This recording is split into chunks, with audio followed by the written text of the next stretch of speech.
On a souvent parlé des jeunes qui ne vont pas bien depuis la pandémie, les adultes aussi, ça se ressent dans les écoles.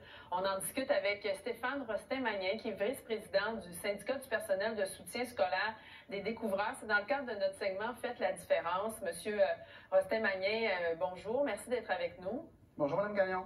Écoutez, vous dites dans votre lettre, la pandémie n'a fait qu'aggraver un mal qui rongeait déjà l'école québécoise et que depuis la rentrée scolaire de cette année, on prend petit à petit la mesure de l'ampleur des dégâts.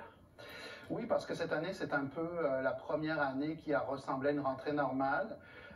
On a des enfants qui ont de graves difficultés d'apprentissage, ça a déjà été nommé par plusieurs professionnels. Mais moi, ce que je constate aussi, c'est qu'au niveau de la santé mentale des jeunes et aussi des adultes, c'est difficile. Puis les deux problèmes sont liés souvent. Oui, donnez-nous quelques exemples, parce que vous parlez de la violence, entre autres, qui s'est décuplée, qui s'est étendue également. Bien, en fait, il y a comme deux cas de figure. Il y a des classes qui sont spécialisées dans les troubles du comportement, où des jeunes, on sait déjà qu'ils ont des difficultés de comportement. Là, c'est qu'on va avoir des comportements, des coups, des morsures poussés à un adulte, puis ça s'est aggravé. Alors, vous me direz peut-être, dans une classe spécialisée, la personne est censée être formée. Je vous réponds oui. Par contre, parfois, c'est des personnes qui sont relativement nouvelles dans l'emploi. Et puis, même si on est formé, des coups, c'est pas agréable pour personne. L'autre aspect, c'est qu'on trouve aussi dans les classes régulières de plus en plus de gestes de violence, d'incivilité, des coups portés à des adultes également. Puis ça, on le voit souvent sur des enfants qui sont plus jeunes. Pourquoi? Parce que souvent, quand ils sont jeunes, ils n'ont pas encore reçu un diagnostic éventuel qui serait celui, exemple, de TDAH ou bien de TSA, le trouble de l'autisme. Et on se retrouve donc avec des enfants qui n'ont pas de service parce qu'ils n'ont pas le diagnostic.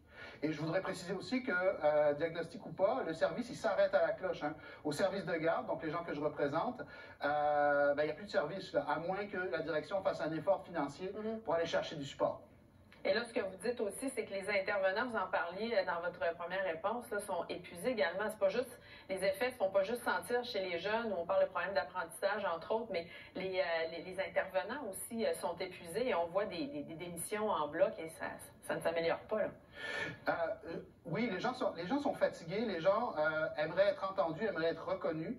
Là, je parle pour le personnel de soutien. On a peu digéré le fait d'avoir été complètement oublié pendant la pandémie, alors qu'on a été vraiment en ligne de front. Je pense au service de garde d'urgence, je pense au concierge, au secrétaire d'école. Là, maintenant, c'est les éducateurs et éducatrices spécialisés qui ramassent un petit peu les pots cassés. Donc, c'est dur, c'est lourd, on n'a pas de support, on manque de monde. Mais en même temps, il faut dire la vérité, c'est les gens qu'on va engager, il va falloir leur donner du support, parce que sinon, on va les perdre, ils vont s'en aller. Parce que là, on perd des nouveaux, on perd des jeunes, mais on perd aussi des anciens. Ça engage de partout. Les gens se disent excusez-moi l'expression, pourquoi je me ferais suer ici? Il y a un emploi payé pareil ailleurs, je vais peut-être m'en aller. En tout cas, ils l'envisagent.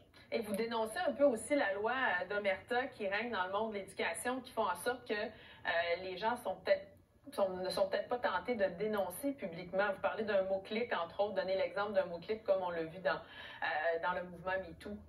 Bien, je me pose la question dans le texte à haute voix, est-ce que ce serait possible? Non, c'est impossible parce que si une personne dénonçait en écrivant son nom sur les réseaux sociaux, elle se ferait immédiatement dire qu'elle manque de loyauté envers son employeur.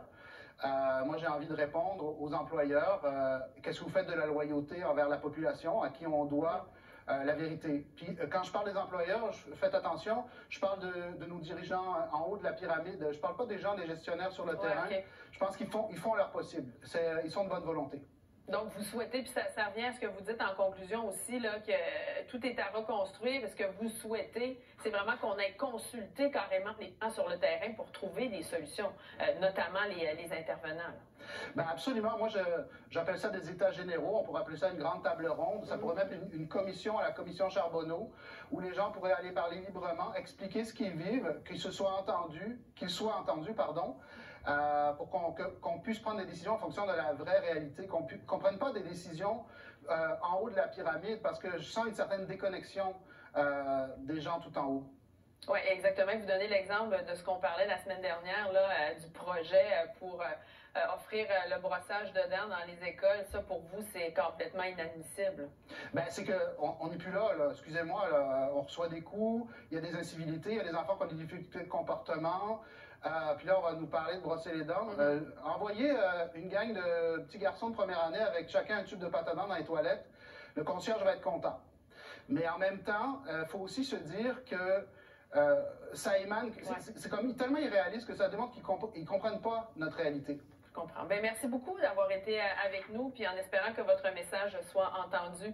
Monsieur Stéphane Rostin-Magnin, qui est vice-président du syndicat du personnel de soutien scolaire des découvreurs. Merci. Merci à vous. Bonne journée.